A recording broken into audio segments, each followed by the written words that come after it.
Hello all welcome to ISC. రీసెంట్గా Israel పాలస్తీనాకి సంబంధించిన conflict మనకి న్యూస్లో ఉంది. సో దీనికి సంబంధించి ఎగ్జామ్ పాయింట్ ఆఫ్ వ్యూలో యూజ్ అయ్యేలాగా ఈ టాపిక్ని డిస్కస్ చేద్దాం. సో దీంట్లో ఉన్న data, facts, current affairs, issues ఇవన్నీ కూడా ఒకసారి ఇక్కడ చూద్దాం. సో ఇక్కడ మీకు కనిపించేది ఆల్రెడీ మీకు తెలిసిందే, ఇజ్రాయెల్కి సంబంధించిన ప్రాంతాలు, అలాగే మిగతా వివాదాస్పద ప్రాంతాలుగా కూడా చెప్పొచ్చు. అసలు ఇవన్నీ మనకి ఇప్పుడు కరెంట్ అఫైర్స్లోకి రావడానికి మెయిన్ రీజన్గా మనం చెప్పుకోవాల్సింది గాజా అనే ప్రాంతాన్ని. ఇజ్రాయెల్కి సమీపంలో ఉన్న గాజా స్ట్రిప్ దగ్గర నుంచి హమాస్ అని చెప్పేసి ఒక మిలిటెంట్ గ్రూప్ ఉన్నారు. ఈ హమాస్ మిలిటెంట్ గ్రూప్ అనుకోకుండా, అంటే మనకి సడన్ అటాక్ అని చెప్పొచ్చు అనమాట, ఒక మెరుపు దాడిని ఇజ్రాయెల్ మీద జరిపించడం జరిగింది. అయితే ఇజ్రాయెల్ మీద దాదాపుగా 20 నిమిషాల్లో 5000 రాకెట్స్ లాంచ్ చేయడం అనేది ఇది ప్రపంచాన్ని షాకింగ్కి గురిచేసింది. ఈ సడన్ అటాక్లో ఇజ్రాయెల్కి సంబంధించిన చాలా మంది ఆర్మీ, సివిలియన్ ప్రజలు కూడా చనిపోయారు. సో వీళ్ళు ఈ దాడితోనే ఆగకుండా గాజా ఇజ్రాయెల్కి మధ్యలో ఉన్న బోర్డర్ ఏరియాస్ ఉంటాయి చూసారా, అక్కడ కూడా అటాక్ చేసి అక్కడ ఏదో ఒక మ్యూజికల్ ప్రోగ్రామ్ జరుగుతుందంట, అక్కడున్న చాలా మంది ప్రజల్ని హోస్టేజెస్గా, బందీలుగా తీసుకొచ్చేసి దానికి సంబంధించిన వీడియోస్ని రిలీజ్ చేయడం జరిగింది. దీంతో ప్రపంచంలోని చాలా కంట్రీలు దీని మీద సీరియస్ అయ్యాయి. అయితే హమాస్ ఎందుకు ఇప్పుడు మనకి సడన్గా దాడి చేసింది, ఆన్ సడన్? దీని మీద ప్రపంచంలో చాలా వరకు భిన్న అభిప్రాయాలు వినిపిస్తున్నాయి. చాలా సంవత్సరాల నుంచి పాలస్తీనాకి, ఇజ్రాయెల్కి మధ్య వివాదాలు నడుస్తున్నాయి. అయితే సడన్గా ఇప్పుడు ఈ వివాదాలు యుద్ధ నేపథ్యాన్ని దారితీశాయి. ఇజ్రాయెల్ యొక్క ప్రైమ్ మినిస్టర్ మీరు ఇక్కడ చూడొచ్చు, బెంజమిన్ నెతాన్యూ. ఆయన ఈ అటాక్ తర్వాత ఒక మనకి ప్రెస్ మీట్లో చెప్పడం జరిగింది, ఇజ్రాయెల్ యొక్క ప్రజలు యుద్ధానికి సిద్ధం కావాలి అని చెప్పేసి డైరెక్ట్గా వార్ అనే వర్డ్ని Israel prime minister Benjamin Netanyahu use చేయడం జరిగింది. అంతేకాదు, హమాస్కి వ్యతిరేకంగా ఏదైతే ఇజ్రాయెల్ దాడి చేసిందో, హమాస్కి వ్యతిరేకంగా ఇజ్రాయెల్ మనకి ఆపరేషన్ స్వాడ్ అనే దాన్ని లాంచ్ చేసింది. రీసెంట్గా ఆపరేషన్ ఐరన్ స్వాడ్ అనే దాన్ని ఇజ్రాయెల్ యొక్క ఆర్మీ దళాలు ఏవైతే ఉంటాయో హమాస్కి ఒక గట్టి రిప్లై ఇవ్వడానికి, ఇజ్రాయెల్ని ఎవరినైతే బందీలుగా తీసుకెళ్ళిపోయారో హోస్టేజెస్గా, సో వాళ్ళని విడిపించడానికి అని చెప్పేసి మనకి లాంచ్ చేయడం జరిగిందనమాట. ఇప్పుడు ప్రజెంట్ జరుగుతున్న ఇష్యూ అయితే ఇది. ఒక హమాస్ అనే సంస్థ ఏదైతే ఉందో ఇజ్రాయెల్ మీద చాలా స్ట్రాంగ్గా మెరుపు దాడి చేయడం, దీని నుంచి వెంటనే తేరుకున్న వెంటనే ఇజ్రాయెల్ యొక్క ఎయిర్ స్ట్రైకర్స్ కావచ్చు, మిగతా దళాలు కావచ్చు, హమాస్ మీద ఆపరేషన్ ఐరన్ స్వాడ్ అనే దాన్ని లాంచ్ చేశాయి. అది మనకి కరెంట్ అఫైర్. ఈ నేపథ్యంలో చాలా వరకు దేశాలు హమాస్ వెంటనే ఇప్పుడు సడన్ గా దాడి చేయడానికి గల కారణాలని డిఫరెంట్ కోణాల్లో చూస్తున్నాయి. అది ఒకటి. రెండోది, ఇజ్రాయెల్ పాలస్తీనాల మధ్య ఉన్న గొడవ 1-2 సంవత్సరాలది కాదు, కొన్ని 50 సంవత్సరాల దగ్గర నుంచి కూడా ఈ గొడవ జరుగుతూ ఉంది. దీనికి సొల్యూషన్ లేకుండా పోయింది. సో దీనికి సంబంధించి చర్చించడం జరుగుతుంది. అలాగే ఇప్పుడు ఏదైతే మనకి ఇజ్రాయెల్ అనేది వార్తల్లోకి వచ్చిందో దీనికి సపోర్టివ్గా చాలా కంట్రీలు స్టాండ్ తీసుకున్నాయి, ఇంక్లూడింగ్ ఇండియా. అలాగే హమాస్ సంస్థకి కూడా చాలా గట్టి సపోర్ట్గా కొన్ని కంట్రీలు ఉన్నాయి. సో వీటికి సంబంధించి చర్చ జరుగుతుంది. కాబట్టి ఈ కరెంట్ అఫైర్ని మనం ఏ కోణంలో చూడాలి? ఒకటి, ఇజ్రాయెల్ పాలస్తీనాకి సంబంధించిన వివాదం ఏంటి అనేది చూడాలి. హమాస్ అనే సంస్థ ఎలా ఏర్పడింది అనేది చూడాలి. ఇప్పుడు ప్రపంచ దేశాలు రెండుగా చీలిపోయి కొన్ని దేశాలు హమాస్కి, కొన్ని దేశాలు ఇజ్రాయెల్కి సపోర్ట్గా నిలవడం వెనకాల ఉన్న మెయిన్ రీజన్స్ ఏంటి అనేది ఒకసారి చూద్దాం.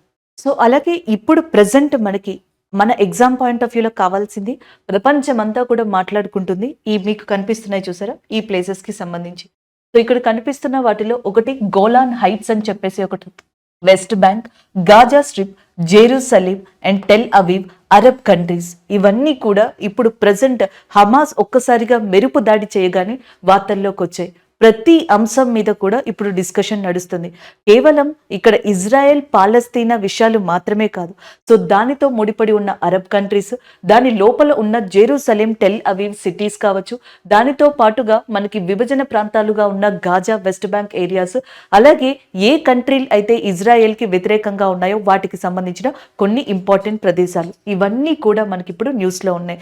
ఎగ్జామ్ పాయింట్ ఆఫ్ వ్యూలో మ్యాప్ బేస్డ్ పరంగా కూడా వీటి మీద క్వశ్చన్స్ అడిగే ఛాన్సెస్ ఉంటాయి. సో అలాగే హమాస్ దాడి చేయగానే ప్రపంచంలో చాలా కంట్రీలు కొన్ని గ్రూప్స్కి మనకి సపోర్ట్ చేయడం మొదలుపెట్టాయి. హమాస్, ఫతా, పాలస్తీనా, PLO ఇవి సీన్లోకి వచ్చాయి. ఇజ్రాయెల్ పాలస్తీనాకి సంబంధించి చూసుకుంటే పాలస్తీనా కంట్రీలో మనకి పాలస్తీనా లిబరల్ ఆర్గనైజేషన్ అనే సంస్థ ఉంది. ఒక రకంగా గవర్నమెంట్ని రన్ చేస్తుందని కూడా చెప్పొచ్చు అనమాట. అయితే ఇది కొన్ని సంవత్సరాల క్రితం బలహీనపడడం జరిగింది. సో దాని తర్వాత ఫతా అనే సంస్థ ఏదైతే ఉందో, సో ఇది ఒక రకమైన గవర్నమెంట్ అక్కడ పాలస్తీనాని రూల్ చేసింది. ఇది కూడా అక్కడ ప్రజల్లో అసంతృప్తి వల్ల మనకి వీక్ అయింది. దాంతో కొన్ని సంవత్సరాలుగా హమాస్ అనే వాళ్ళు రైజ్ అయ్యారు. కానీ హమాస్‌కి, ఫతాకి కూడా డిఫరెన్సెస్ రావడంతో వెస్ట్ బ్యాంక్ అనే ప్రాంతం దగ్గర ఫతా, గజా అనే ప్రాంతం దగ్గర వచ్చేటప్పటికి మనకి హమాస్ అనే వాళ్ళు లీడ్ తీసుకుని పాలస్తీనాకి సంబంధించి మనకి ముందుకు తీసుకెళ్ళడం జరుగుతా ఉంది. ఈ నేపథ్యంలో పాలస్తీనా ప్రాంతానికి సంబంధించిన గాజాలో ఎవరైతే హమాస్ మిలిటెంట్ ఉన్నారో వీళ్ళు ఇజ్రాయెల్ మీద తిరగబడ్డారు. ఏమని చెప్తున్నారు అంటే ఇజ్రాయెల్ నుంచి కంప్లీట్‌గా ప్రాంతాన్ని తీసేసుకోవాలి. కుదిరితే ప్రపంచ పటంలో ఇజ్రాయెల్ యొక్క ఏదైతే ఏరియాస్ ఉన్నాయో అవన్నీ పాలస్తీనా వైపు సొంతం అవ్వాలి అనేది వీళ్ళ ముఖ్య ఉద్దేశంగా కూడా బహిరంగంగా చెప్తున్నారు. ఇవి మనకి ప్రెజెంట్ ఇప్పుడు కరెంట్ అఫైర్స్‌లో మీరు ఎక్కడ చూసినా ఉంటున్న పేర్లు, సంస్థలు, వార్తలు. అయితే ఇక్కడ కూడా మీరు ఓవరాల్‌గా మ్యాప్‌లో చూడొచ్చనమాట.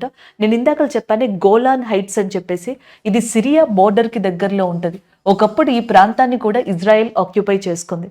నెక్స్ట్ వన్ చూసుకుంటే ఇదంతా ఇజ్రాయెల్ కంట్రీ అండ్ నెక్స్ట్ ఇది పాలస్తీనా గ్రీన్ కలర్‌లో ఉన్నది. పాలస్తీనా వచ్చేటప్పటికి 2 పార్ట్స్ కింద ఉంది. ఒకటి వెస్ట్ బ్యాంక్ అండ్ రెండోది వచ్చేటప్పటికి Gaza city. So west bank పాలస్తీనాకి సంబంధించి ఏదైతే ఉందో దానికి ఇజ్రాయెల్‌కి మధ్య ఒకప్పుడు కొన్ని సందర్భాలలో చాలా మంచి రిలేషన్స్, చాలా క్లోజ్‌గా వచ్చిన పరిమాణాలు కూడా ఉన్నాయి. అండ్ ఎక్కువగా ప్రాబ్లం అనేది పాలస్తీనా పార్టీకి సంబంధించిన గాజా సిటీకి అండ్ ఇజ్రాయెల్‌కి మధ్యలో జరుగుతూ ఉంటాయి. ఇప్పుడు దాడి కూడా దానికి ఒక ఎగ్జాంపుల్‌గా చెప్పొచ్చు. దానికి తోడు ఇటు కింద ఉన్న కంట్రీలు జోర్డాన్, ఇరాన్, ఇరాక్ లాంటి కంట్రీలన్నీ కూడా దీనికే చాలా గట్టి సపోర్ట్‌ని ఇవ్వడం చేశాయి. అసలు వీటి వెనకాల ఉన్న మెయిన్ రీజన్ తెలుసుకునే ముందర ఈ ఇష్యూ జరగగానే ప్రపంచంలో కంట్రీలు ఎలా రెస్పాండ్ అయ్యాయి అనేది కూడా మీరు చూడొచ్చు.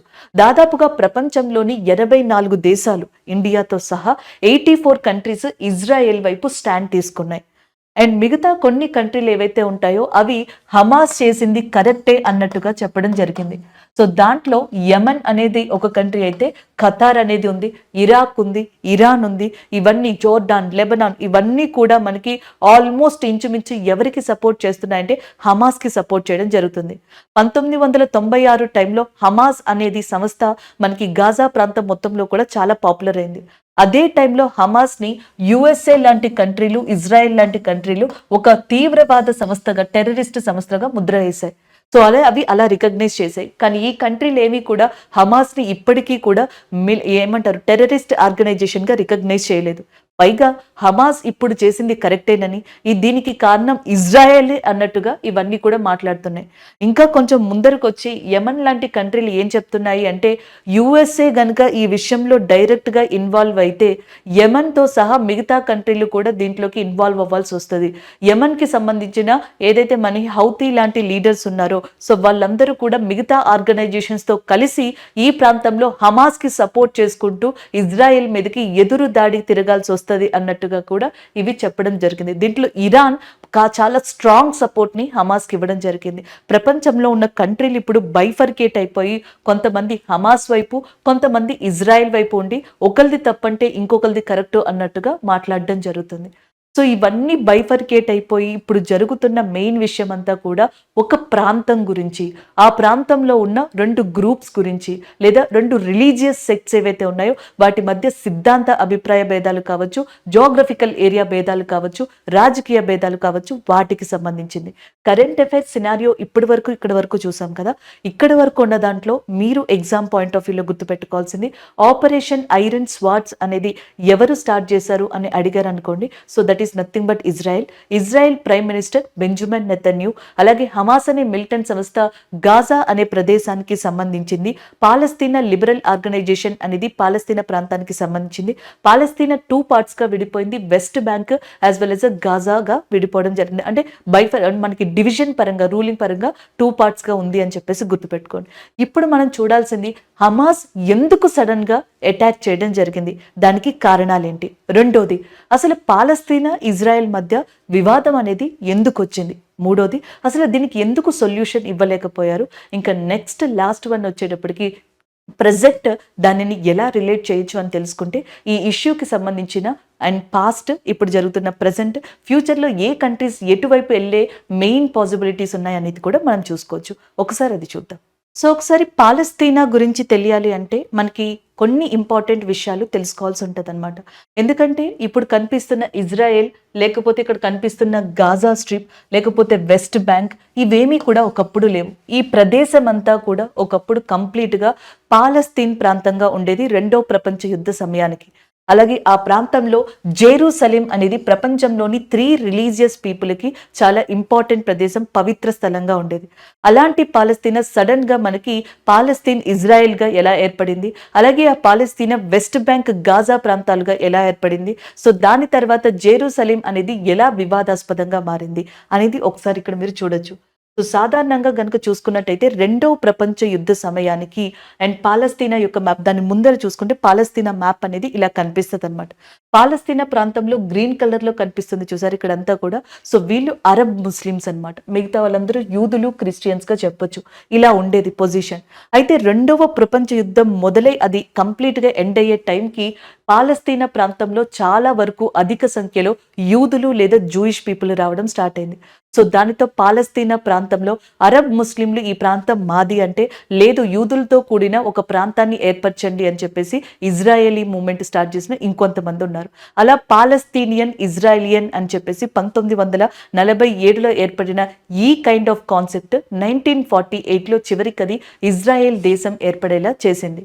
అంటే రెండవ ప్రపంచ యుద్ధం స్టార్టింగ్లో ఉన్న పాలస్తీనా ప్రాంతం రెండవ ప్రపంచ యుద్ధం అయిపోయే టైంకి అండ్ అది అయిపోయిన తర్వాత 1948లో దాని నుంచి ఇజ్రాయెల్ ప్రాంతం పుట్టడానికి మెయిన్ రీజన్స్ ఏమై ఉంటాయి? అసలు ఈ పాలస్తీనా ప్రాంతాన్ని యూదులు ఎందుకు తమ కంట్రీగా ఏర్పరచుకోవడానికి ఇంట్రెస్ట్ చూపించారు అనే విషయాన్ని ఒకసారి దాని హిస్టారికల్ బ్యాక్గ్రౌండ్లో చూద్దాం. సో ఒకప్పుడు మనకి పాలస్తీనా అనే ప్రాంతం ఏదైతే ఉందో ప్రపంచంలో the birth place of Jewish and as well as క్రిస్టియానిటీగా చెప్తారు. జుడాయిజం, క్రిస్టియానిటీ లాంటివి పుట్టిన ప్లేస్గా లేకపోతే ఆదరించిన ప్లేస్గా పాలస్తీనా ప్రాంతాన్ని చెప్పడం జరుగుతుంది. And Roman empire, Babylonian empire, Persian, Egypt, అలాగే హస్మోనియన్స్ లాంటి ఎంపైర్స్ ఏవైతే ఉంటాయో అలా గొప్ప గొప్ప రాజ్యాలు ఒకప్పుడు ఈ ప్రాంతాన్ని పరిపాలించాయి. అంతేకాదండి, యాక్చువల్గా చెప్పాలంటే ఈ ప్రాంతం ఉంది చూసారా, సో ఇది వచ్చేటప్పటికి లాస్ట్కి మనకి ఒట్టామన్ ఎంపైర్ చేతిలోకి వెళ్ళిపోయింది. ఎప్పుడు ఆల్మోస్ట్ మనకి చాలా హిస్టారికల్ బ్యాక్గ్రౌండ్ ఎప్పటి నుంచో కనుక చూసుకున్నట్టయితే ఒకవైపు క్రిస్టియానిటీ, జుడాయిజం లాంటి వాటితో చాలా ఇంపార్టెంట్ ప్లేస్గా మారిపోయి కొన్ని సంవత్సరాలకి ఇది ఒట్టామన్ ఎంపైర్ చేతిలోకి వెళ్ళిపోయింది. ఒట్టామన్ ఎంపైర్ చేతిలోకి వెళ్ళిన తర్వాత కూడా ఇక్కడ క్రిస్టియన్స్, అరబ్ ముస్లిమ్స్ వాళ్ళతో పాటుగా కొంతవరకు యూదులు కూడా బాగానే హ్యాపీగా ఉన్నట్టుగా కూడా కొన్ని ఎవిడెన్సెస్ చెప్తున్నాయి. అయితే ఒట్టామన్ ఎంపైర్ వచ్చే టైంలోనే యూదులు ఇక్కడి నుంచి వేరే ప్రాంతాలకి తరలి వెళ్ళిపోయారు. ప్రపంచంలో చాలా ప్రాంతాలకు వెళ్ళిపోయి సెటిల్ అయిపోయారు. దానికి కారణం వాళ్ళకి సంబంధించిన ఎథెన్సిటీ ఇష్యూస్, అంటే వాళ్ళకి సంబంధించిన జాతికి సంబంధించిన కొన్ని ఇష్యూస్ వల్ల కావచ్చు, వాళ్ళ మీద ఉన్న కొన్ని ఇంపార్టెంట్ స్టోరీస్కి సంబంధించిన ఇంపాక్ట్ కావచ్చు, వాటి వల్ల పాలస్తీనా నుంచి వివిధ ప్రాంతాలకు వెళ్ళిపోయి అక్కడ సెటిల్ అవ్వడం జరిగింది యూదులు. ఒట్టామన్ ఎంపైర్ వచ్చే టైంకి సో సిచ్యువేషన్ అది. అలాగే నెక్స్ట్ ఏదైతే ఇప్పుడు ఇజ్రాయెల్ అంటున్నామో ఒకప్పుడు పాలస్తీనా కంప్లీట్గా ప్రాంతంగా ఉందో అది మనకి 3 కాంటినెంట్స్ మధ్యలో లొకేట్ అయి ఉంది. ఇటు నుంచి చూసుకుంటే నార్మల్గా మనకి that is nothing but Europe continent దగ్గరలో కనిపిస్తుంది. ఇటు నుంచి ఆఫ్రికన్ కాంటినెంట్, అటు నుంచి ఆసియా. ఇలాంటివి కూడా సాధారణంగా అడిగే సిచ్యువేషన్స్ ఉంటాయి. అంటే మనకి ఇష్యూస్ని డైరెక్ట్గా ఎగ్జామ్లో అడగలేరు కదా, ఇష్యూలో ఉన్న ప్లేస్ గురించి అడుగుతారు. ఒకప్పుడు పాలస్తీనా, ఇప్పుడు ఏదైతే పాలస్తీనా ఇజ్రాయెల్గా ఉందో ఆ ప్రాంతాలు ఏ కాంటినెంట్స్ మధ్యలో, ఏ ఖండాల మధ్యలో ఉన్నాయంటే ఆఫ్రికా, యూరప్ అండ్ ఆసియా మధ్యలో లొకేట్ అయి ఉన్నాయి. అంతేకాదు ఇవి ముఖ్యంగా మనకి అటు మధ్యధరా సముద్రం, ఇటు మనకి డెడ్ సీ అని చెప్పేసి అంటాం. మీరు ఇక్కడ చూడొచ్చు, this is a Dead Sea and this is a Mediterranean Sea. మధ్యధరా సముద్రం వీటి మధ్యలో ఉన్నాయి. లేదా ఇటువైపు మనకి జోర్డాన్ ప్రాంతం ఉంది. అందుకని చెప్పేసి ఇది మధ్యధరా సముద్రానికి, జోర్డాన్ నదికి మధ్యలో ఉందని కూడా చెప్తా ఉంటారు. జియోగ్రఫికల్ లొకేషన్ అనేది చాలా ఇంపార్టెంట్ అన్నమాట. సో ఏదైతే ఇప్పుడు ఇజ్రాయెల్, పాలస్తీనా ప్రాంతాలుగా చెప్పుకుంటున్నామో ఒకప్పుడు అది కంప్లీట్గా పాలస్తీనా ప్రాంతంగా మొదటి ప్రపంచ యుద్ధానికి ముందర ఓటామన్ ఎంపైర్ యొక్క చేతుల్లో అది పరిపాలించబడుతూ ఉండేదన్నమాట. సో అయితే దాని తర్వాత ప్రాబ్లం ఎక్కడొచ్చింది అంటే ఎవరైతే యూదులు లేదా ఈ జూయిష్ పీపుల్ అంటామో వేరే ప్రాంతాలకు వెళ్ళి సెటిల్ అయిపోవడం స్టార్ట్ చేశారు. మీరు ఇక్కడ చూడొచ్చు, వాళ్ళు యుఎస్ఏ ప్రాంతం దగ్గర కావచ్చు, లేకపోతే next UK, Germany, France, Russia, Australia లాంటి ప్రాంతాలకి స్ప్రెడ్ అయిపోయి అక్కడ సెటిల్ అయ్యారు. అక్కడ సెటిల్ అయిన తర్వాత కూడా వాళ్ళకి చాలా ప్రాబ్లమ్స్ ని ఫేస్ చేయడం జరిగింది. వాళ్ళకి ఎక్కడా కూడా సరిగ్గా ప్రొటెక్షన్ గానీ, పీస్‌ఫుల్ లైఫ్ గానీ లేదు. సో దాంతో వాళ్ళకంటూ ఒక కంట్రీ ఉంటే బావుంటది అనే థాట్ వచ్చింది. దాంతో 1897లో జియోనిస్ట్ మూవ్‌మెంట్ అనేది స్టార్ట్ అయింది. ప్రపంచంలో ఉన్న యూదులందరికీ కూడా ఒక కంట్రీ కావాలి అనే ఉద్దేశంతో జియోనిస్ట్ మూవ్‌మెంట్ అనే దాన్ని స్టార్ట్ చేశారు. వాళ్ళకంటూ ఒక ల్యాండ్, వాళ్ళకంటూ ఒక నేషన్ కావాలి అనేది ఈ మూవ్‌మెంట్ యొక్క ముఖ్య ఉద్దేశం. ఒట్టామన్ ఎంపైర్ చేతిలో పాలస్తీనా ఉన్నప్పుడు ప్రపంచంలో యూదులకి 1897 టైంలో వచ్చిన మెయిన్ మూవ్‌మెంట్ ఇది. ఇది జరుగుతుంది. అదే టైంలో పాలస్తీనా చుట్టుపక్కల మనకి అరబ్ కంట్రీస్ ఉన్నాయి. అది జోర్డాన్, లెబనాన్ ఇలాంటి కంట్రీలన్నీ కూడా ఉన్నాయి. ఇవన్నీ కలిసి ఒక గ్రేట్ అరబ్ ప్రాంతంగా ఏర్పడాలనుకున్నాయి. ఒకే ప్రాంతంగా ఏర్పడాలనుకున్నాయి. ఇది కూడా మొదటి ప్రపంచ యుద్ధం టైంలోనే అవి కూడా అనుకోవడం జరిగింది. ఎగ్జాక్ట్ గా మొదటి ప్రపంచ యుద్ధం టైంకి వచ్చేటప్పటికి ఈ సిచ్యువేషన్ ని బాగా యూటిలైజ్ చేసుకున్న కంట్రీ ఏది అంటే బ్రిటన్. బ్రిటన్కి ఫస్ట్ నుంచి ఒక పాలసీ బాగా అలవాటు, అది మీకు కూడా తెలుసు. డివైడ్ అండ్ రూల్ పాలసీగా చెప్తారు. విభజించు పాలించు. భారతదేశం, పాకిస్తాన్ విషయంలోనూ అదే. అలాగే నెక్స్ట్ అది ఏదైతే కొలోనియల్ రూల్ని తీసుకెళ్ళిందో, వలసవాదాన్ని, ప్రతి చోట కూడా ఇలాంటి సిద్ధాంతాన్ని అప్లై చేసింది. ఈ సిద్ధాంతాన్ని ఇక్కడ కూడా యూజ్ చేసింది. మొదటి ప్రపంచ యుద్ధం టైంలో ఒకటి బ్రిటన్ అండ్ రెండోది వచ్చేటప్పటికి ఫ్రాన్స్గా చెప్పొచ్చు అండ్ మూడోది వచ్చేటప్పటికి అరబ్ కంట్రీస్గా చెప్పొచ్చు. ఇవన్నీ కూడా ఒట్టామన్ ఎంపైర్కి వ్యతిరేకంగా పోరాటం స్టార్ట్ చేశాయి. బ్రిటన్ ఏం చేసింది అంటే అరబ్ కంట్రీస్ గనుక ఒట్టామన్ ఎంపైర్ కి వ్యతిరేకంగా పోరాటంలో బ్రిటన్ కి సపోర్ట్ చేస్తే, ఏదైతే అరబ్ ఒక గ్రేట్ కంట్రీగా, గ్రేట్ ల్యాండ్ గా ఏర్పడాలనుకుంటుందో దానికి హెల్ప్ చేస్తాము అన్నట్టుగా ఒక ఒప్పందం లాంటిది కుదుర్చుకోవడానికి ట్రై చేసింది. అదే టైంలో ప్రపంచంలోని యూదుల యొక్క సపోర్ట్ ని పొందడానికి బ్రిటన్, మీరు ఏదైతే జియోనిస్ట్ మూవ్మెంట్ స్టార్ట్ చేశారో దానికి మేము హెల్ప్ చేస్తాము, యూదులందరికీ కలిపి ఒక ల్యాండ్ అనేది రావడానికి మేము హెల్ప్ చేస్తాము అన్నట్టుగా యూదులతో బాల్ఫోర్ డిక్లరేషన్ ని చేయించుకున్నారు. అంటే అటు యూదుల నుంచి ఇటు అరబ్ నుంచి రెండు వైపుల నుంచి కూడా ఒక ఫ్లిప్ లాంటిది తీసుకొని, సో అక్కడ బ్రిటన్ ఆ సిచ్యువేషన్ ని యూజ్ చేసుకోవడానికి ట్రై చేసింది. సో మొదటి ప్రపంచ యుద్ధం అయిపోయింది. పాలస్తీనా ప్రాంతం దగ్గర ఉన్న ఒట్టామన్ ఎంపైర్ ని కంప్లీట్ గా రిమూవ్ చేసేసి ఆ ప్రాంతాన్ని బ్రిటన్ ఆక్యుపై చేసుకుంది 1917 ఆ ప్రాంతంలో. సో బ్రిటన్ ఆక్యుపై చేసుకున్న తర్వాత బ్రిటన్, ఫ్రాన్స్ కలిసి మనకి ఇక్కడ చూడొచ్చు పికాట్ అగ్రిమెంట్ అనే దాన్ని చేసుకున్నాయి. ఈ పికాట్ అగ్రిమెంట్ ప్రకారం ఒకవేళ గనక మొదటి ప్రపంచ యుద్ధంలో బ్రిటన్, ఫ్రాన్సెస్ గనక గెలిస్తే, సో మిడిల్ ఈస్ట్ కంట్రీస్ ఏవైతే ఉంటాయో అవి వాటి మధ్యలో షేర్ చేసుకుంటాయి. అందులో భాగంగానే పాలస్తీనా ప్రాంతం మొత్తం కూడా మనకి బ్రిటన్ తీసుకోవడం జరిగింది. అటు అరబ్ కి కానీ ఇటు బాల్ఫోర్ అగ్రిమెంట్ ప్రకారం పాలస్తీనాకి కానీ మొదటి ప్రపంచ యుద్ధం తర్వాత బ్రిటన్ చెప్పిన విధమైన బెనిఫిట్ ని ఇవ్వలేదనేది వాస్తవం అన్నమాట. అది అయితే జరిగింది. కానీ అండ్ బ్రిటన్ మాత్రం ఒక ఆలోచనని స్ట్రాంగ్ గా వీళ్ళకి ఇవ్వడం జరిగింది యూదులకి. Nation, strong nation, one nation అనే ఒక ఇంపార్టెంట్ థింగ్ ని జియోనిస్ట్ మూవ్మెంట్ కి సంబంధించి కొంచెం ఫ్యూయల్ ని యాడ్ చేసినట్టుగా చెప్పొచ్చు బ్రిటన్. హెల్ప్ దానికోసం అని చెప్పేసి ఆ ఆలోచన తీసుకొచ్చిన ఆ స్ట్రాంగ్ థాటే, అలాంటి థాటే పాలస్తీనీలకి లేదా యూదులు ఎవరైతే ఉన్నారో ఆ యూదులు ఒక కంట్రీ ఏర్పరచుకోవడానికి తర్వాత కాలంలో ఒక బలమైన రీజన్ గా ఏర్పడింది. ఇది జరుగుతున్న టైంలో మొదటి ప్రపంచ యుద్ధం అయ్యి ఇది జరుగుతున్న టైంలోనే బాల్ఫోర్ డిక్లరేషన్ ప్రకారం ప్రపంచంలోని కొంతమంది యూదులు వచ్చి పాలస్తీనా ప్రాంతంలో సెటిల్ అవ్వడం స్టార్ట్ చేశారు. అప్పటికే అక్కడ ఒటామన్ ఎంపైర్ కింద ఇది వరకు ఆల్రెడీ ఉంటున్న అరబ్ ముస్లిమ్స్ మనకి కొన్ని స్థలాన్ని ఆక్యుపై చేసుకుని ఉన్నారు. సో వీళ్ళు కూడా అక్కడికి రావడం స్టార్ట్ చేశారు. కానీ ఒకేసారిగా సిచ్యువేషన్స్ ప్రపంచంలో మారాయి. అది అడల్ఫ్ హిట్లర్ వల్ల.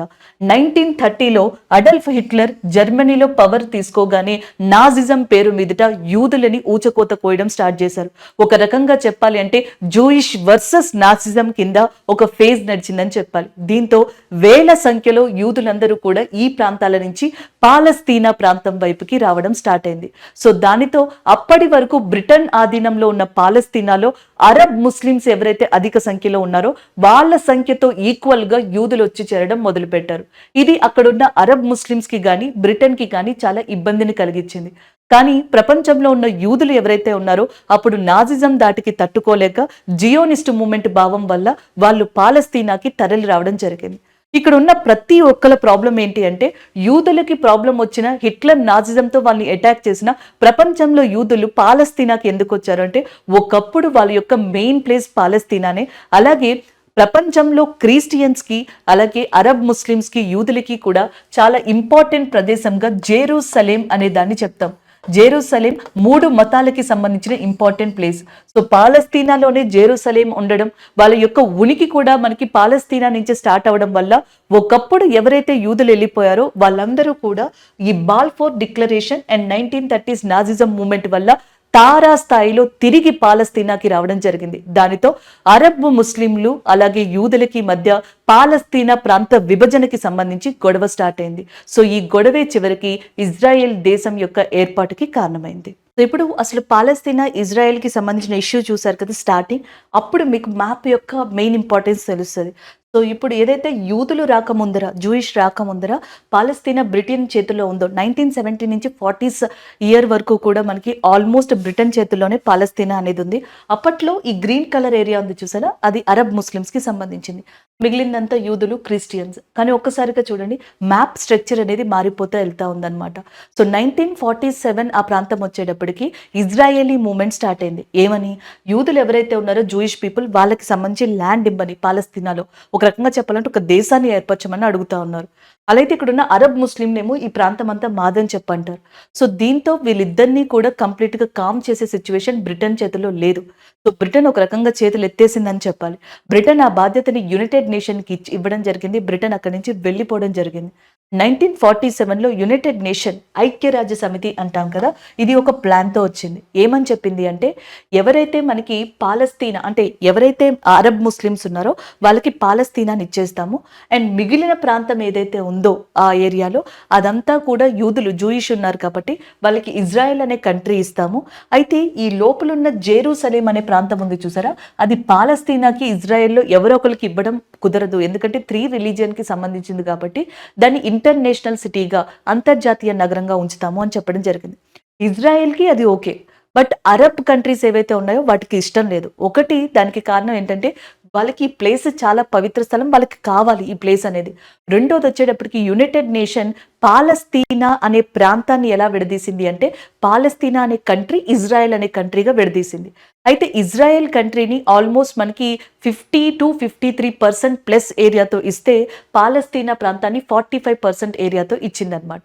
అండ్ ఇంకొకటి చూస్తే ఇజ్రాయెల్ యొక్క ఏరియాని మీరు ఇలా చూడొచ్చు, పాలస్తీనా కంప్లీట్గా ఒకే ప్రాంతంగా లేదు, మీరు చూసారో లేదు.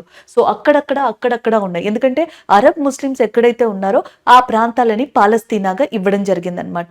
సో ఈ ప్రాంతాలు మళ్ళీ తర్వాత వెస్ట్ బ్యాంక్, గాజా ప్రాంతాలుగా కూడా విడిపోయాయి. అది ప్రాబ్లం ఇక్కడ.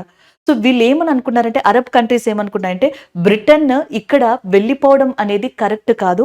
రెండోది, బ్రిటన్ ఇక్కడ కూడా విభజించు పాలించు లాంటి టాక్టిక్స్ని యూజ్ చేస్తుంది. సో దీనివల్ల తర్వాత ఒకవేళ కనుక ఇప్పుడు ఈ ప్రాంతాన్ని ఒప్పుకుంటే స్లోగా ఈ ప్రాంతాన్ని కూడా ఫ్యూచర్లో వీళ్ళు కోల్పోతారు అనేది అరబ్ కంట్రీల యొక్క గట్టి విశ్వాసం.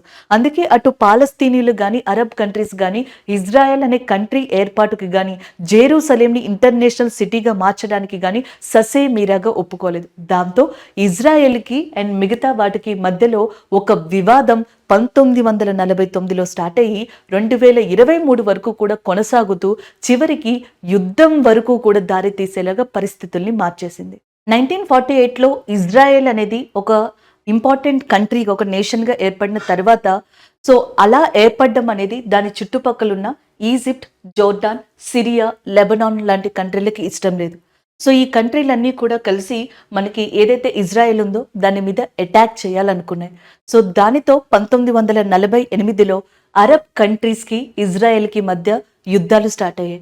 ఈ యుద్ధాలు వరుసగా అరబ్ ఇజ్రాయెల్ వార్ లీగ్ అనే పేరు మీదట కంటిన్యూ అవుతానే ఉన్నాయి. 1948, 1956, 74, 63 ఇలా చూసుకుంటే డిఫరెంట్ ఆస్పెక్ట్స్లో, డిఫరెంట్ ఇయర్స్లో అరబ్ కంట్రీస్కి, ఇజ్రాయెల్కి మధ్య కంటిన్యూస్గా యుద్ధాలు జరిగాయి. ఈ యుద్ధాల్లో అతి ముఖ్యమైన యుద్ధంగా మనం చెప్పుకునేది ద ఫస్ట్ వార్గా చెప్పుకుంటాం, అరబ్ ఇజ్రాయెల్ వార్. 1948-49 మధ్యలో అరబ్ కంట్రీస్కి, ఇజ్రాయెల్కి మధ్య ఒక సడన్ యుద్ధం అనేది జరిగిందనమాట. సో ఈ యుద్ధంలో ఇజ్రాయెల్ యొక్క సత్తా ప్రపంచానికి తెలిసేలా చేసింది. సో ఈ అరబ్ ఇజ్రాయెల్ వార్లో 1948-49లో జరిగిన తర్వాత నెక్స్ట్ మళ్ళీ ఇంకొక ఇంపార్టెంట్ వార్‌గా 1967లో జరిగిన యుద్ధాన్ని చెప్తారు. రెండోది చాలా ఇంపార్టెంట్‌గా 1967లో జరిగింది. ఇది 6 రోజులు జరిగింది. 6 డేస్ జరిగిన ఈ యుద్ధంలో అరబ్ కంట్రీలన్నిటిని కూడా ఇజ్రాయెల్ ఒక కంట్రీనే ఎదుర్కొని చాలా వరకు ఏరియాస్‌ని ఆక్యుపై చేసుకొని ప్రపంచానికి తన సత్తా చాటింది ఇజ్రాయెల్. దీనికి కారణం ఏంటి అంటే ఇజ్రాయెల్‌కి ఆల్రెడీ తెలుసు అండ్ యూదులు ఎంత బాధని బయట అనుభవించారు. ఒకవేళ గనక అరబ్ కంట్రీస్‌ని ఎదుర్కోకపోతే మళ్ళీ వీళ్ళు బయటికెళ్ళిపోవాల్సి వస్తది. అంతకన్నా ఎక్కువ బాధని అనుభవించాల్సి వస్తది. సో వీళ్ళ దగ్గర ఆప్షన్ లేదు అనేది ఇజ్రాయెల్ యొక్క వాదన. సో ఆప్షన్ లేని కారణంగా ఇజ్రాయెల్ చాలా బలంగా అరబ్ కంట్రీలన్నిటితో కూడా పోరాడింది 6 డేస్. సో ఈ 2 అరబ్ యుద్ధాల వల్ల ఈరోజు మనం ఏదైతే గాజా ప్రాంతం అని చెప్పుకుంటున్నామో, వెస్ట్ బ్యాంక్ అని చెప్పుకుంటున్నామో, సో ఇలాంటి ప్రాంతాలన్నిటినీ కూడా ఇజ్రాయెల్ తన ఆధీనంలోకి తెచ్చుకుందనమాట. యునైటెడ్ నేషన్ ప్లాన్ ప్రకారం పాలస్తీనా ప్రాంతం, ఇజ్రాయెల్ ప్రాంతం విడిపోయిన తర్వాత 1948 అండ్ యాజ్ వెల్ యాజ్ 1967లో యుద్ధాలు జరిగిన తర్వాత ఇజ్రాయెల్ ఏం చేసిందంటే ఇక్కడున్న గాజా ప్రాంతం ఏదైతే ఉంటుందో గాజా స్ట్రిప్ని, అలాగే వెస్ట్ బ్యాంక్ దగ్గర ఉన్న కొన్ని ప్రాంతాలని, అలాగే జెరూసలేం దగ్గర ఉన్న ఇంకొన్ని ప్రాంతాలని, పాలస్తీనాకి సంబంధించిన కొన్ని ప్రాంతాలని ఆక్యుపై చేసుకుంది. ఈ 6 రోజుల యుద్ధం తర్వాత ఈజిప్ట్కి సంబంధించిన ఏదైతే మనకి సినాయన్ పెనిన్జుల్లా అనే ప్రాంతం ఉందో, సో ఈ ప్రాంతాన్ని కూడా ఈజిప్ట్ తన ఆధీనంలోకి తెచ్చుకుంది. ఏమంటారు, ఇజ్రాయెల్ తన ఆధీనంలోకి తెచ్చుకుంది. ఎందుకు తెచ్చుకుంది అంటే అంతకు ముందర ఏది మనకి మొదటి అరబ్ యుద్ధం జరుగుతుంది కదా, మొదటి అరబ్ యుద్ధం జరిగిన తర్వాత ఇజ్రాయెల్ అనేది ఒక స్ట్రాంగ్గా నిలబడిన తర్వాత ఈజిప్ట్ ఇలాంటి ఓటమిని ఒప్పుకోదు. ఈజిప్ట్ యొక్క ఎవరైతే అధినేత ఉంటారో ఆయన సుయాస్ కెనాల్ ఉంది చూసారా, ఇది ఈ Suyash canal Arab countries, Egypt, Israel ఇవన్నీ కూడా వేరే కంట్రీస్తో ట్రేడ్ చేసుకోవడానికి బాగా యూజ్ అయ్యేది. ఈ సుయాస్ కెనాల్ని మనకి నేషనలైజ్ చేసి దీని యొక్క ఏదైతే ఛానలైజ్డ్ వే ఉందో ఇజ్రాయెల్కి ఈజిప్ట్ బ్లాక్ చేస్తుంది. సో దీన్ని బ్లాక్ చేసిన వెంటనే ఈజిప్ట్ మీద ఇజ్రాయెల్ ఎదురు దాడి చేస్తుందన్న విషయం తెలిసి కూడా ఇలాంటి కైండ్ ఆఫ్ స్టెప్ని తీసుకోవడం జరుగుతుంది. అదే టైంలో అనుకున్న రీతిగానే ఇజ్రాయెల్ మనకి ఈజిప్ట్ మీద తిరగబడడం స్టార్ట్ చేస్తుంది. దీంతో ఇక్కడ ఏవైతే అరబ్ కంట్రీస్ ఉన్నాయో ఇవన్నీ కలిసి 1967లో దీని మీద సడన్ అటాక్ని చేయడం జరుగుతుంది. దాని తర్వాత 1973లో కూడా ఒక యుద్ధాన్ని చేయడం జరుగుతుంది. అలాంటి యుద్ధాల నేపథ్యంలో ఇక్కడున్న గాజా ప్రాంతం, ఇక్కడున్న సినానియన్ పెనిన్జులా, అలాగే సిరియా దగ్గరున్న గోలాన్ హైట్స్, అలాగే ఇది వరకు జోర్డాన్ ఆక్యుపై చేసుకున్న కొన్ని ప్రాంతాలు, పాలస్తీనా వెస్ట్ బ్యాంక్కి సంబంధించిన కొన్ని ప్రాంతాలు, ఇజ్రాయెల్కి సంబంధం లేని ప్రాంతాలు ఏవైతే ఉన్నాయో పాలస్తీనా దాని చుట్టుపక్కల ఆ ప్రాంతాలన్నిటినీ కూడా ఈ అరబ్ యుద్ధాల కారణంగా ఇజ్రాయెల్ ఆక్యుపై చేసుకుంటుంది. ఒకటి యుద్ధంలో మనకి విక్టరీని చవి చూస్తుంది, 2 ప్లేసెస్ని తనకంటూ తీసుకుని పెట్టుకుంటుంది. ఆల్మోస్ట్ ఒక 10 సంవత్సరాల వరకు గాజా అనే ప్రాంతం ఇజ్రాయెల్ యొక్క ఆధీనంలోనే ఉంటుంది. అదే టైంలో వెస్ట్ బ్యాంక్ దగ్గరున్న ఇజ్రాయెల్ ప్రాంతంలోని గాజా దగ్గరున్న కొన్ని ప్రాంతాల్లో ఇజ్రాయెల్ యొక్క పీపుల్, యూదులు ఎవరైతే ఉన్నారో వాళ్ళు వెళ్ళి సెటిల్ అవుతారు. ఒక రకంగా చెప్పాలంటే ఇజ్రాయెల్ గవర్నమెంటే దీనికి ఎంకరేజ్మెంట్ ఇచ్చిందని కూడా చెప్తా ఉంటారు. ఇలాంటి విషయాలు అరబ్ యుద్ధాల టైంలో జరిగాయి. అరబ్ ఇజ్రాయెల్ దాడులు ఏవైతే ఉన్నాయో, ఈ యుద్ధాలు ఏవైతే ఉన్నాయో వీటి వల్ల ఇజ్రాయెల్ కొన్ని ఏరియాస్ని ఆక్యుపై చేసుకోవడం, అరబ్ కొన్ని ఏరియాస్ని ఆక్యుపై చేసుకోవడం ఇలా ఉంది. కానీ ప్రాబ్లం పాలస్తీనియాలకు వచ్చింది. పాలస్తీన్లు ఎక్కడ సరిగ్గా సెటిల్ అవ్వలేదు, వాళ్ళకు ఒక గవర్నమెంట్ లేదు, వాళ్ళకంటూ ఒక ప్రొటెక్షన్ లేదు. అటు అరబ్ మనకి ఇజ్రాయెల్ మీద దాడి చేస్తూ ఇక్కడున్న పాలస్తీనాకి సంబంధించిన కొన్ని ప్రదేశాలు, మిగతా ప్రదేశాలని ఆక్యుపై చేసుకోవడం అరబ్ కంట్రీస్, లేకపోతే ఇజ్రాయెల్ పాలస్తీనాకి సంబంధించిన ప్రదేశాలని, ఈ రెండు ఒకదానికొకటి యుద్ధం చేసుకుంటూ పాలస్తీనాలో ఉన్న ప్రదేశాలని ఆక్యుపై చేసుకుంటూ వెళ్ళిపోతూ ఉన్నాయి. సో దీనివల్ల 1948లో పాలస్తీనా ఎక్స్డక్స్ అనేది మనకి అతిపెద్ద మూమెంట్ అనేది జరిగిందనమాట. ఎక్సోడియస్ మూమెంట్గా చెప్తాం. ఐఎమ్ సో సారీ, 1948లో ఎక్సోడియస్ మూమెంట్ జరిగింది. పాలస్తీనియన్లు అధిక సంఖ్యలో ఆ ప్రాంతాన్ని వదిలేసి వెళ్ళిపోవడం స్టార్ట్ అయిందనమాట ఇలాంటి ప్రాబ్లం వల్ల.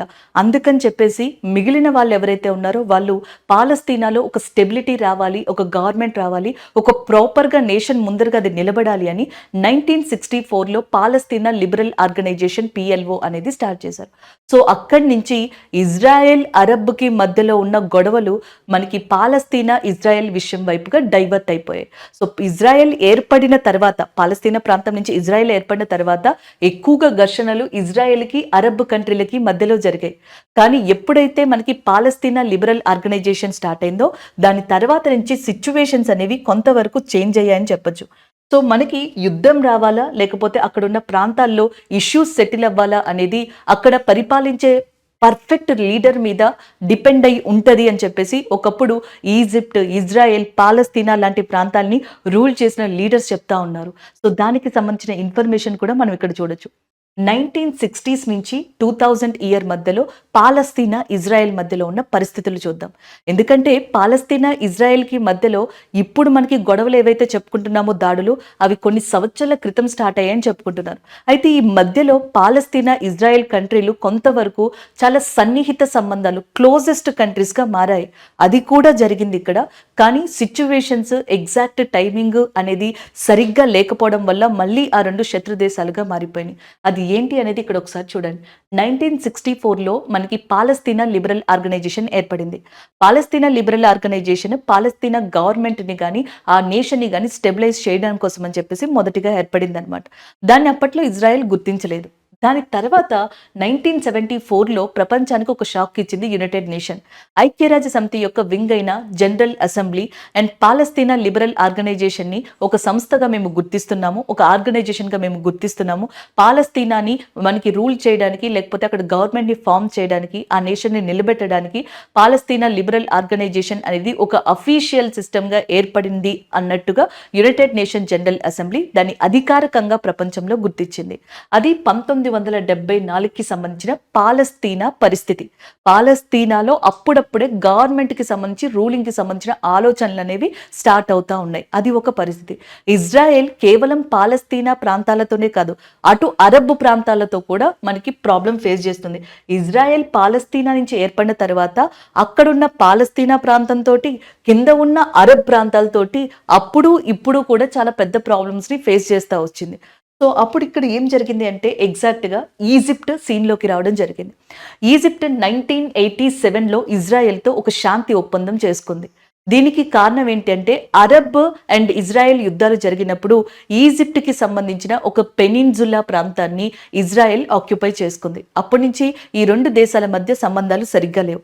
ఎప్పుడైతే ఈజిప్ట్ యొక్క అధినేత ఇజ్రాయెల్‌తో ఒక పీస్ ఒప్పందానికి రెడీ అయ్యారో అప్పుడు ఇజ్రాయెల్ ఈజిప్ట్ ఆక్యుపై చేసుకున్న ప్లేసెస్‌ని తిరిగి ఇచ్చింది. సో దీంతో ఈ 2 దేశాల మధ్య కూడా సన్నిహిత సంబంధాలు స్టార్ట్ అయ్యాయి. దీనివల్ల అటు ఈజిప్ట్, ఇజ్రాయెల్‌కి సంబంధించిన అధినేతలకి నోబెల్ శాంతి బహుమతి అనేది కూడా లభించింది. సో అంత గ్రేట్‌గా ఒక పర్ఫెక్ట్ పీస్ఫుల్ సెటిల్మెంట్ అనేది జరిగిందనమాట. సో దాని తర్వాత ఈజిప్ట్లో ఉన్న కొన్ని ఇస్లామిక్ గ్రూప్ ఆఫ్ సంస్థలకి, బ్రదర్హుడ్ సంస్థలకి ఇలాంటి మూమెంట్ అనేది ఈజిప్ట్ నుంచి రావడం ఇష్టం పడలేదు అండ్ వాళ్ళకి అసలు నచ్చలేదు. సో దాంతో ఈ పీస్ అకార్డ్కి కారణమైన ఈజిప్ట్ అధినేతని అండ్ అక్కడికి సంబంధించిన కొంతమంది మెయిన్ పీపుల్ ఎవరైతే ఉంటారో వాళ్ళు చంపేయడం జరుగుతుంది. సో అక్కడితో ఈజిప్ట్ యొక్క ఇన్వాల్వ్మెంట్ ఇజ్రాయెల్ విషయంలో స్లోగా తగ్గుతూ వచ్చేస్తుంది అనమాట. దాని తర్వాత ఇప్పుడు మెయిన్ ప్రాబ్లం మళ్ళీ ఇజ్రాయెల్, పాలస్తీనాకి మధ్యలో ఉంటుంది. అంటే 1948లో పాలస్తీనా, ఇజ్రాయెల్ నుంచి ఇజ్రాయెల్, అరబ్ మధ్యలో ఈ గొడవలన్నీ స్టార్ట్ అయ్యి మళ్ళీ 1960-70 టైంకి వచ్చేటప్పటికి ఇజ్రాయెల్, పాలస్తీన్ 2 స్టాండ్ ఆఫ్లో నిలబడతాయి. ఈ రెండింటికి మధ్యలో ప్రాబ్లమ్స్ వస్తాయి. కానీ ఇజ్రాయెల్కి కొత్త ప్రైమ్ మినిస్టర్గా యజిక్ రాబిన్ అనే పర్సన్ రాగానే సిచ్యువేషన్ మొత్తం మారిపోతుంది. ఈయన యుద్ధం కాకుండా ఎక్కువగా ఒప్పందాల వైపుగా మొగ్గు చూపడం స్టార్ట్ చేశారు. పాలస్తీనాతో యుద్ధం కన్నా పాలస్తీనాతో ఒప్పందం చేసుకుంటే ఇజ్రాయెల్, పాలస్తీనా 2 కంట్రీలు కూడా బాగుపడతాయి అనేది ఈయన యొక్క ఉద్దేశం. అండ్ అంతకు ముందర ఈజిప్ట్ని ఒక గుడ్ ఎగ్జాంపుల్గా ఇజ్రాయెల్, పాలస్తీనా ప్రజలకి ఈయన చెప్పడం జరిగింది.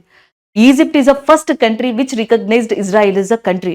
ఇజ్రాయెల్ ఏర్పడిన తర్వాత అది ఒక దేశంగా అని చెప్పేసి మొట్టమొదటిగా దాన్ని గుర్తించింది కూడా ఈజిప్టే.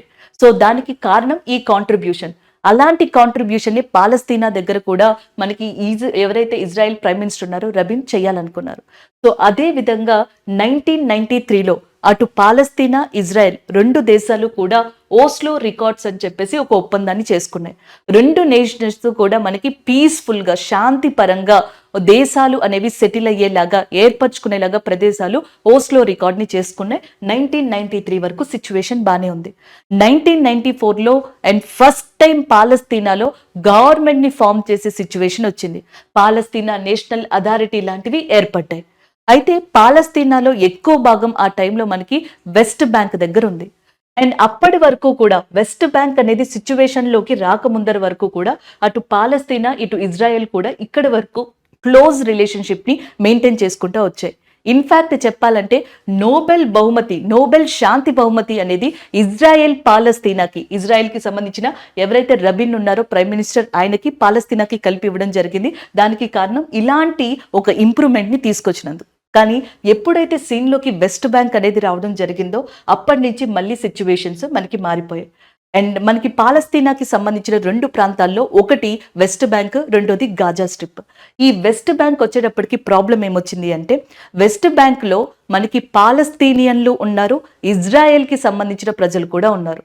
అండ్ యునైటెడ్ నేషన్ ప్లాన్ ప్రకారం చూసుకుంటే వెస్ట్ బ్యాంక్ అనే ప్రదేశం పాలస్తీనాకి చెందుతుంది. కానీ అరబ్ ఇజ్రాయెల్ యుద్ధం జరిగిన టైంలో, ఆ పర్టికులర్ ఇయర్లో ఈ వెస్ట్ బ్యాంక్ దగ్గరున్న కొన్ని ప్రదేశాలని ఇజ్రాయెల్ ఆక్యుపై చేసుకుంటుంది.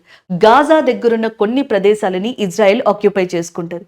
సో ఈ మధ్య మూమెంట్లో 1960s ఆ ప్రాంతంలో ఇజ్రాయెల్లోని ప్రజలు కొంతమంది ఏవైతే ఈ ఏరియాస్ని ఆక్యుపై చేసుకున్నారో అక్కడికి వెళ్ళి సెటిల్ అవ్వడం కూడా జరుగుతుంది. సో ఇది అక్కడ ఉన్న మెయిన్ థింగ్. పాలస్తీనా గవర్నమెంట్ ఏర్పాటు అవుతున్న టైంలో వెస్ట్ బ్యాంక్ దగ్గర మెయిన్ ప్రదేశంలో అక్కడ పాలస్తీనియన్లు అలాగే అధిక సంఖ్యలో ఇజ్రాయెల్ కూడా ఉన్నారు. సో దీంతో వెస్ట్ బ్యాంక్ ని అప్పట్లో పాలస్తీనా ఇజ్రాయెల్ 3 పార్ట్స్ కింద విడదీశారు. దాన్ని ఏరియా ఏ, ఏరియా బి, ఏరియా సి కింద విడదీశారు. ఏరియా ఏ వచ్చేటప్పటికి పాలస్తీనా ఆధీనంలో ఉంటుంది. ఏరియా బి వచ్చేటప్పటికి ఇజ్రాయెల్ యొక్క ఆధీనానికి సంబంధించిన ప్రాంతాలు. ఏరియా సి వచ్చేటప్పటికి అటు పాలస్తీనా, ఇజ్రాయెల్ రెండింటికి సంబంధించిన ప్రాంతాలు. ఎల్లో కలర్లో కనిపిస్తున్నవి జెరూసలేం అండ్ అలాగే ఇంపార్టెంట్ ప్రదేశాలు. దాన్ని ఒకప్పుడు ఇజ్రాయెల్ దాడిలో ఆక్యుపై చేసుకుందనమాట. సో ఇలాగ డివిజన్ చేసుకుంటూ వచ్చారు. ఈ డివిజన్ ఇజ్రాయెల్కి యాక్సెప్టెన్సే కానీ పాలస్తీనా గవర్నమెంట్కి కూడా కొంతవరకు కరెక్టే. బట్ పాలస్తీనా ప్రజలకి ఇది చాలా ఇబ్బందిగా మారింది. ఎందుకంటే ఇక్కడున్న మోస్ట్ కంఫర్టబుల్ ప్లేసెస్లో అన్నిట్లో కూడా ఇజ్రాయేలీస్ సెటిల్ అయ్యారు. అండ్ మిగిలిన చిన్న చిన్న ప్రదేశాల్లో పాలస్తీనియన్లు ఉన్నారు. అంటే వాళ్ళకి గవర్నమెంట్ లేదు, లైఫ్ లేదు, అలాగే పర్ఫెక్ట్గా ఏరియాస్ లేవు. ఇది పాలస్తీనా ప్రజల్లో పాలస్తీనా గవర్నమెంట్ లేదా నేషనల్ అథారిటీ మీద ఒక అసంతృప్తిని వ్యక్తం చేశాయి. దాని ఫలితంగానే ఈ రోజు ఏదైతే ఇజ్రాయెల్ మీద దాడి చేసిందో హమాస్ అనే సంస్థ, అలాంటి సంస్థలు ఏర్పడడానికి రీజన్ అయింది. పాలస్తీనా గవర్నమెంట్ పాలస్తీనా లిబరల్ ఆర్గనైజేషన్ తరపున అప్పుడు ఫతా అని చెప్పేసి ఇందాక మనం చూసాం కదా, ఫతా అనేది. సో అది మనకి ఇక్కడ రూల్ చేయడం స్టార్ట్ చేసింది. అలాంటి వాటి మీద హమాస్ అనే ఒక గ్రూప్ ఆఫ్ పీపుల్ తిరగబడ్డం స్టార్ట్ చేశారు. వాళ్ళు ఇజ్రాయెల్తో పొత్తు చేసుకోవడం కానీ ఇలాంటి ఏరియా డివిజన్స్ కి కానీ ఏ మాత్రం ఇష్టపడలేదు. సో దానికి ఏ మాత్రం వాళ్ళు సిద్ధపడలేదన్నమాట. సో దీని ఫలితంగా ఎగ్జాక్ట్ గా ఈ వెస్ట్ బ్యాంక్ డిస్టర్బెన్సెస్ వల్ల సో నోబెల్ ప్రైజ్ వచ్చిన తర్వాత సడన్ గా ఇజ్రాయెల్లో కూడా తీవ్రత మనకి ఆపోజిషన్ ఏర్పడింది. పాలస్తీనాలోనే కాదు, ఇజ్రాయెల్లో కూడా. ఇజ్రాయెల్లో ఉన్న Jewish people Israel prime minister Palestine వాళ్ళతో పొత్తు పెట్టుకోవడం అనేది వీళ్ళకి నచ్చలేదు. ఈజిప్ట్ లో ఎలా అయితే ఒకప్పుడు ఈజిప్ట్ యొక్క అధినేతని చంపేశారో అలాగే ఇజ్రాయెల్ ప్రైమ్ మినిస్టర్ ని ఇజ్రాయెల్ లేదా జూయిష్ పీపుల్ సో మనకి పబ్లిక్ గానే ఇన్ని మర్డర్ చేయడం జరుగుతుంది. అండ్ ఇజ్రాయెల్ యొక్క ప్రైమ్ మినిస్టర్ నోబెల్ శాంతి బహుమతి గ్రహీత ఎవరైతే ఉన్నారో రబాక్, ఆయన చనిపోవడం జరుగుతుంది. సో దానితో ఇజ్రాయెల్ పాలస్తీనాల మధ్య ఘర్షణ, యుద్ధ వాతావరణం లాంటిది స్టార్ట్ అవుతుంది. ఒకప్పుడు రెండు కూడా దగ్గరగా వచ్చాయి, మంచి సన్నిహిత దేశాలుగా వచ్చాయి అనుకున్నవి ఒక్కసారిగా మనకి ఆపోజిట్ కంట్రీస్ గా మారిపోతాయి. ఈ మారడమే పాలస్తీనాలో కూడా ఆ ప్రాంతాలు 2 ప్రాంతాలుగా డివైడ్ అయిపోతాయి. పాలస్తీనాలో 2 సిద్ధాంతాలు ఏర్పడతాయి. ఒకటి ఇజ్రాయెల్కి పాలస్తీనా గవర్నమెంట్కి పూర్తిగా వ్యతిరేకంగా హమాస్ అనే సంస్థ, అలాగే పాలస్తీనాని ప్రొటెక్ట్ చేసుకుంటూ వస్తున్న ఫతా అనే ఒక ఆర్గనైజేషన్. ఈ రెండిటికి కూడా చాలా పెద్దగా మనకి ఆర్గ్యుమెంట్ అయ్యి బ్యాటిల్ ఆఫ్ గాజా అనే ఇష్యూ అవుతుంది. ఆ ఇష్యూ జరిగిన తర్వాత పాలస్తీనాని 2 పాలక వర్గాలుగా చేస్తూ గాజాని హమాస్ చేతుల్లో, వెస్ట్ బ్యాంక్ ని ఫతా చేతుల్లో పెట్టడం జరుగుతుంది. అలాగా ఇప్పుడు వెస్ట్ బ్యాంక్, గాజా, ఇజ్రాయెల్, పాలస్తీనా లాంటి ప్రాంతాలు ఏర్పడ్డాయని చెప్పొచ్చు. దానికి మెయిన్ థింగ్ ఇది. ఈ హమాస్ అనే వాళ్ళు 2006 ఆ టైంలో కావచ్చు, 1996లో కావచ్చు, 1996లో సూసైడ్ బాంబ్ అటాక్ ని ఇజ్రాయెల్లో చేశారు. ఇజ్రాయెల్ ఎలక్షన్స్ మీద దాడి చేశారు.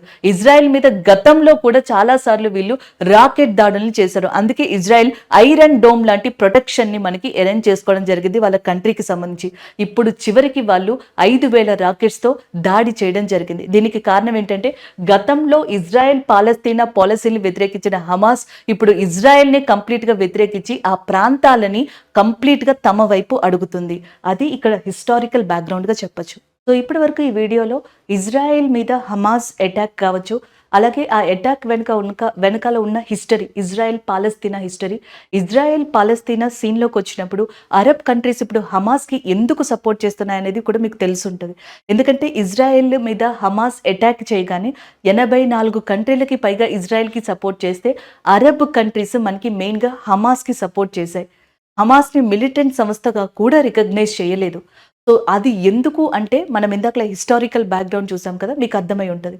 ఆల్మోస్ట్ రెండవ ప్రపంచం యుద్ధం తర్వాత మొదలైన ఇజ్రాయెల్ పాలస్తీనా గొడవ, మధ్యలో అరబ్ కంట్రీల యొక్క దాడులు, దాని తర్వాత చివరికి హమాస్ లాంటి సంస్థలు ఏర్పడడం, అవి పాలస్తీనా స్వతంత్రం కోసం, పాలస్తీనా పూర్తి ప్రాంతం కోసం ఇజ్రాయెల్ కంప్లీట్‌గా ధ్వంసమైపోవాలనే ఒక టార్గెట్‌తో అండ్ ఇలాంటి హమాస్ సంస్థలు పలుసార్లు ఇజ్రాయెల్ మీద దాడులు చేయడం, ఇవన్నీ కూడా చాలా సంవత్సరాల నుంచి నార్మల్‌గా జరుగుతున్న ఫినామినా. నార్మల్‌గా అంటే మనం ఎప్పుడైనా ఏదైనా దాడి జరిగిందనుకోండి, ఈ దేశాల మీద దాడి జరిగింది అని చెప్తా ఉంటాం. ఇక్కడ ఈ దేశాలు దాడి ఆపాయి అని చెప్పి చెప్పుకోవాల్సిన పరిస్థితి. అంత ఫ్రీక్వెంట్‌గా ఇవి ఒకదానికొకటి దాడులు చేసుకోవడం జరుగుతా ఉన్నాయి. ఇందులో ఇజ్రాయెల్‌ది రాంగా? లేకపోతే హమాస్‌ది, పాలస్తీనాలది రాంగా? అనేది ఆ దేశాల వైపు ఏవైతే స్టాండ్ తీసుకున్నాయో సో వాటి కోణంలో చూడాల్సి ఉంటదనమాట. అయితే హమాస్ సడెన్‌గా ఇప్పుడు అటాక్ చేయడానికి మెయిన్ రీజన్స్ ఏంటి అంటే, పాలస్తీనా ఏదైతే ఉందో, పాలస్తీనా వర్గాల్లో అటు ఫతాకి సంబంధించి కొంత అసంతృప్తి ఉంది. ఈ అసంతృప్తిని మనకి హమాస్ వైపు ఒక స్ట్రాంగ్ సపోర్ట్‌గా మార్చాలి అంటే, ఇజ్రాయెల్ మీద ఇప్పుడు అటాక్ చేస్తేనే అది పాసిబిలిటీ అవుతది. రెండోది, ఇజ్రాయెల్ యొక్క ప్రైమ్ మినిస్టర్ బెంజమిన్ నెతన్యూ కన్నా ముందర నాఫ్తైల్ బెనెట్ అనే పర్సన్ ప్రైమ్ మినిస్టర్‌గా ఉన్నారు. ఆ టైంలో అంతా కొంతవరకు కూడా ఇజ్రాయెల్‌కి సంబంధించి పొలిటికల్ స్టెబిలిటీ చాలా బానే ఉంది. బట్ బెంజమిన్ నెతన్యూ ప్రైమ్ మినిస్టర్‌గా వచ్చిన తర్వాత ఈయన తీసుకునే decisions former ministers, former officers of ఇజ్రాయెల్‌కి చాలా మందికి నచ్చలేదు. అండ్ ప్రెజెంట్‌గా ఉన్న వాళ్ళలో కూడా చాలా మందికి నచ్చలేదు. కానీ వాళ్ళు అపోజ్ కూడా చేయలేదు. ఈ పొలిటికల్ ఇన్‌స్టెబిలిటీ ఏదైతే ఉందో దీన్ని ఇంకా మనకి ఎక్కువగా ఎక్స్‌పోజ్ చేయాలి. రాజకీయంగా ఇజ్రాయెల్‌ని బలహీనపరచాలన్నా, రాజకీయంగా పాలస్తీనాని బలపరచాలన్నా హమాస్ యొక్క ఈ దాడి ఇజ్రాయెల్ మీద తప్పనిసరి అని చెప్పి ప్రపంచంలోని చాలా ఎక్స్‌పర్ట్స్ చెప్తున్నారు. అది ఒక కారణమై ఉంటది. రెండోది జెరూసలేం. సో మనకి ఇజ్రాయెల్ యొక్క రాజధాని కొన్ని సంవత్సరాల వరకు కూడా టెల్ అవీవ్ అని చెప్పేసి ఉండేది. ఈవెన్ జెరూసలేంని కూడా ఆక్యుపై చేసుకొని కొన్ని ప్రాంతాల వరకు అది కూడా తమ ప్రాంతంగా ఇజ్రాయెల్ చెప్పుకుంటూ వచ్చింది. కానీ చాలా దేశాలు దాన్ని రికగ్నైజ్ చేయలేదు. 2017 ఆ టైంలో అమెరికా యొక్క ప్రెసిడెంట్ అయిన డొనాల్డ్ ట్రంప్ గారు ఒక స్టేట్మెంట్‌తో ఈ 2 ప్రదేశాల్లో మళ్ళీ వివాదానికి తెరలేపారు. 2017 ఆ టైంలో యూఎస్ యొక్క ఎంబసీ ఇజ్రాయెల్‌లోని టెల్ అవీవ్‌లో ఉండేది. సో దానిని మేము జెరూసలేంకి మారుస్తామని, జెరూసలేంని ఇజ్రాయెల్ యొక్క రాజధానిగా మేము గుర్తిస్తామన్నట్టుగా ఆయన స్టేట్మెంట్స్ ఇచ్చారు. సో దీనితో అటు హమాస్, ఇజ్రాయెల్ ఇవన్నీ కూడా జెరూసలేం కోసం కొట్టుకోవడం స్టార్ట్ చేశాయి. దీంతో ఈ జెరూసలేం అనేది వెస్ట్ బ్యాంక్ ప్రదేశం దగ్గర ఉంది కాబట్టి ఆ వెస్ట్ బ్యాంక్ మీద ఇజ్రాయెల్ దాడులు చేయడం స్టార్ట్ చేసింది. ఆ frequent attacks on west bank by the Israel అని కూడా చెప్పొచ్చు అన్నమాట. ఇదే జెరూసలేం దగ్గర అల్ అక్సా అనే ప్రదేశం ఉంది. ఈ ప్రదేశం అరబ్ ముస్లిమ్స్ కి చాలా పవిత్రమైన ప్రదేశంగా చెప్తారు. ఇలాంటి దాడుల నేపథ్యంలోనే ఇజ్రాయెల్ యొక్క ఆర్మీ దళాలు రబ్బర్ బుల్లెట్ తో అల్ అక్సా ప్రదేశం మీద ఒకప్పుడు దాడి చేయడానికి ట్రై చేశాయి. అప్పట్లో కూడా హమాస్ ఒక గట్టి వార్నింగ్ ని ఇజ్రాయెల్ కి ఇచ్చినట్టుగా చెప్తారు. అల్ అక్సా మీద కనుక ఇలాంటి దాడులు జరిపితే సో హమాస్ నేరుగా రాకెట్లతో ఇజ్రాయెల్ ని దాడి చేస్తది అని 4 సంవత్సరాల క్రితమే హమాస్ ఇజ్రాయెల్ కి చెప్పడం జరిగింది. సో ఇవన్నీ కూడా అటు వెస్టర్న్ డిస్టర్బెన్సెస్, ఇజ్రాయెల్ కి సంబంధించిన పొలిటికల్ ఇన్స్టెబిలిటీ, అల్ అక్సా అటాక్, హమాస్ సడన్ గా దాడి చేయడానికి మెయిన్ రీజన్స్ గా చెప్తా ఉన్నారు. ఇందులో కొన్ని డిఫరెంట్ కోణాలు కూడా చూస్తున్నారు. ప్రపంచంలోనే ద స్ట్రాంగెస్ట్ మిలిటరీ ఏజెన్సీ ఉన్నది ఇజ్రాయెల్ కి. దాని పేరు మసూద్ గా చెప్తారు. Mossad is a strongest intelligence, high power intelligence in the world. So ప్రపంచంలో ఎలాంటి కైండ్ ఆఫ్ ప్రాబ్లమ్స్ అయినా ఇజ్రాయెల్ ఇంటెలిజెన్సీ అనేది ఈజీగా సాల్వ్ చేస్తుంది. ఆ ఫీల్డ్ కి సంబంధించి చాలా అలర్ట్ గా ఉంటది అనేది దానికి ఉన్న పేరు. అలాంటి మజూద్ ఇంటెలిజెన్సీ కూడా ఈ టైంలో కంప్లీట్గా పూర్తిగా ఎలా ఫెయిల్ అయ్యింది అనేది అర్థం కావట్లేదు. రెండోది ఐరన్ డోమ్ లాంటి స్ట్రాంగెస్ట్ కైండ్ ఆఫ్ సిస్టమ్స్ అనేవి ఇజ్రాయెల్కున్న, ఇజ్రాయెల్లో మనకి వందల సంఖ్యలో ఈ రాకెట్ దాడుల వల్ల ప్రాణాలు కోల్పోయిన ప్రజలు ఉన్నారు. సో అయితే పొలిటికల్గా and as well as military పరంగా ఇజ్రాయెల్ అనేది వీక్ అయ్యిందా? సో ఈ వీక్ అయిన సిచ్యువేషన్నే హమాస్ చాలా స్ట్రాంగ్గా వాడాలి అనుకుంటుందా? అండ్ దానితో పాటుగా ఇరాన్ లాంటి కంట్రీలు ఏవైతే ఏవైతే ఉన్నాయో సౌదీ లాంటి కంట్రీలు కావచ్చు, మిగతా కంట్రీలు ఇవి హమాస్కి సపోర్ట్ చేస్తున్న నేపథ్యంలో ఇదే టైంని ఎగ్జాక్ట్గా యూజ్ చేసుకుని ఇజ్రాయెల్కి సంబంధించిన ప్రాంతాలని ఇజ్రాయెల్ మీద కూడా ఎక్కువగా మనకి ఆధిపత్యాన్ని సంపాదించాలనేది హమాస్ యొక్క లక్ష్యమై ఉండొచ్చు. అందుకనే ఎగ్జాక్ట్గా ఇదే టైంలో దాడి చేసింది అని చెప్పేసి చెప్తా ఉన్నాయి. ఇది ప్రజెంట్ మనకి ప్రపంచంలో జరుగుతున్న Israel and as well as Palestine హమాస్కి సంబంధించిన మెయిన్ ఇష్యూస్ అండి. సో ఈ ఇజ్రాయెల్ పాలస్తీనా ఉంది కదా, సో దీనికి సంబంధించి ఎలాంటి ఎంసిక్యూస్ అడగచ్చు అనే దాని మీద కూడా ఒక్కసారి మనం అవి చూద్దాం ఈ కరెంట్ అఫైర్స్ మీద. Which of the following is intelligence group of Israel? ఇజ్రాయెల్కి సంబంధించిన ఇంటెలిజెన్స్ గ్రూప్ సంస్థ పేరేంటి, ఏజెన్సీ పేరు అని. ఒకటి CIA, central investigation agency, Mossad and GRU and MSS అని చెప్పేసి ఉన్నాయి. ఎంఎస్ఎస్ అనేది మినిస్ట్రీ ఆఫ్ స్టేట్ ఇంటెలిజెన్స్కి సంబంధించింది. ఇది చైనాకి సంబంధించిన ఇంటెలిజెన్సీ సంస్థ. అలాగే గ్రూ అనేది రష్యాకి సంబంధించిన ఇంటెలిజెన్సీ సంస్థ. అండ్ సెంట్రల్ ఇన్వెస్టిగేషన్ ఏజెన్సీ యుఎస్ఏకి సంబంధించిన ఇన్వెస్టిగేషన్ సంస్థ. మజూద్ అనేది ఏదైతే ఉందో ఇజ్రాయెల్కి సంబంధించిన ఇన్వెస్టిగేషన్ సంస్థగా చెప్పొచ్చు అనమాట. సో ఇంటెలిజెన్సీ ఏజెన్సీగా చెప్పొచ్చు. So option B is a correct answer. ఇది చాలా పవర్ఫుల్ అంట ప్రపంచంలో. దీని ఫెయిల్యూరే మనకి చాలామంది ప్రాణాలు పోవడానికి ఇజ్రాయెల్ ఇప్పుడు కారణమా, లేదా హమాస్ ఇది ఉండగానే అలాంటి దాడిని ఎలా చేయగలిగారు అనేది కూడా ఒక క్వశ్చన్ మార్క్గా ఉందన్నమాట. ఆప్షన్ బి అనేది ఇక్కడ మనం తీసుకుంటే చాలు. ఎగ్జామ్ పాయింట్ ఆఫ్ వ్యూలో మీరు ఈ నేమ్ని గుర్తుపెట్టుకుంటే సరిపోతుంది. నెక్స్ట్ వన్ చూద్దాం. So next one, what is the capital of Lebanon? Lebanon యొక్క క్యాపిటల్ ఏంటి అని అడిగే ఛాన్సెస్ ఉన్నాయి. Beirut is the capital of లెబనాన్గా చెప్పొచ్చు అనమాట. సో అలాగే మనకి జనరల్గా ఈ ఇజ్రాయెల్ చుట్టూ చూసుకున్నట్టయితే ఇటు ఈజిప్ట్, అలాగే జోర్డాన్, సిరియా, లెబనాన్ లాంటి కంట్రీలు ఉన్నాయి. లెబనాన్ యొక్క క్యాపిటల్ వచ్చేటప్పటికి బీరూట్. సిరియా ఉంది చూసారా, ఈ సిరియా యొక్క క్యాపిటల్ వచ్చేటప్పటికి మనకి డమస్కస్గా చెప్పడం జరుగుతుంది. అలాగే నెక్స్ట్ ఈజిప్ట్ యొక్క క్యాపిటల్ వచ్చేటప్పటికి కైరో. అండ్ నెక్స్ట్ ఇక్కడ జోర్డాన్ ఉంది చూసారా, జోర్డాన్ యొక్క క్యాపిటల్గా అమన్ అనేది ఉందన్నమాట.